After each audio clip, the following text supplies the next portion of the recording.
To water flow.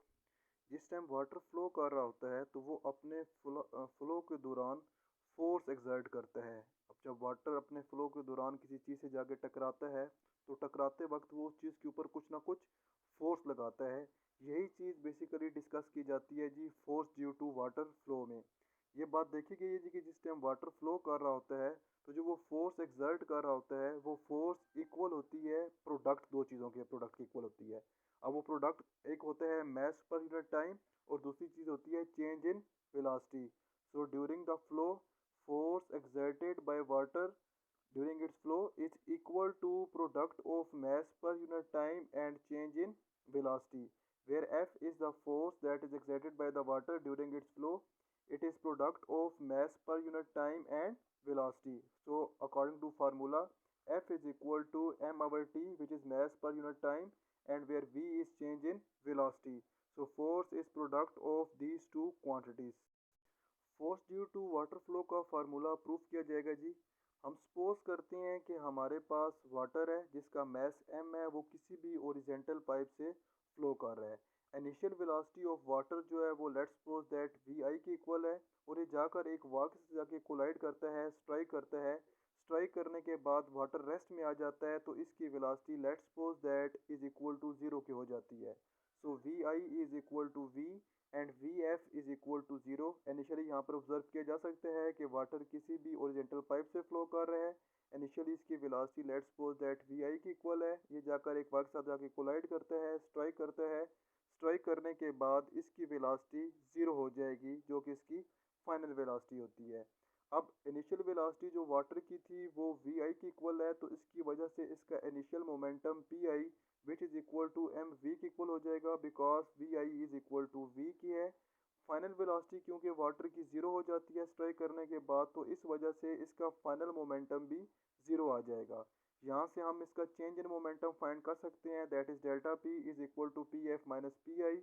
अब delta p is equal to final momentum minus initial momentum. Final momentum zero आ रहा है और initial momentum m v के equal आ जाता है तो इस वजह से यहाँ पर जो चेंज इन मोमेंटम ऑब्जर्व हो रहा है वो माइनस एम वी के इक्वल आ जाता है।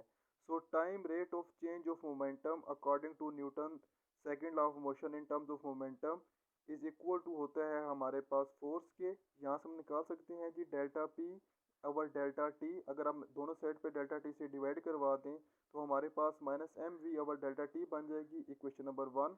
अब according to Newton second law of motion in term of momentum delta p over delta t is equal to force बन जाता है। तो यहाँ से हम इस चीज़ को in terms of Newton second law भी लिख सकते हैं। Delta p over delta t is the force that is f prime because force exerted opposite to water to flow of water. अब देखें कि जो वॉल इसके ऊपर फोर्स लगा रही थी अगर आप प्रीवियस फिगर के अंदर जाकर देखें तो वो एफ के इक्वल है। तो डेफिनेटली फिर जो वाटर इसके ऊपर फोर्स लगा रहा होगा वो हमारे पास एफ प्राइम की इक्वल बन जाएगी। तो यहाँ से हम देखेंगे कि जो इक्वेशन नंबर वन हमारे पास थी वो कुछ इस फॉर्म में आ जाएगी, f prime is equal to minus m v over delta t. यहाँ से हम लोग ये ऑब्जर्व कर सकते हैं कि जो फोर्स जो है वो डिक्रीजेज हो रही है तो momentum with respect to time. तो हमारे पास वी एफ ज़ीरो हो रहा था, इस वजह से हमारे पास लेट्स सपोज दैट जो इनिशियल टाइम है फाइन इनिशियली हमारे पास टाइम जो था वो ज़ीरो में कंसिडर कर लेते हैं और जो फाइनल टाइम है उसे हम टी की इक्वल कर लेते हैं। तो डेल्टा टी जो होगा टी एफ माइनस टी वो इक्वल टू सिंपल टी के बन जाता है। तो यहाँ से हमारे पास जो एफ प्राइम की वैल्यू आ जाएगी वो minus m v over t की इक्वल आ जाता है जी।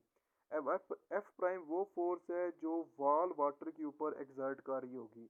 अब वाटर जो इसके ऊपर फोर्स एक्सर्ट कर रहा होगा वो डेफिनेटली इसके ओपोजिट हो जाएगी और वो इक्वल टू आ जाएगी एम वी ओवर टी की इक्वल बन जाती है विद नेगेटिव साइन को ख़त्म कर दिया जाए तो यहाँ पर ये स्टेटमेंट लिखी हुई है जी कि it is the force exerted by the wall on the water.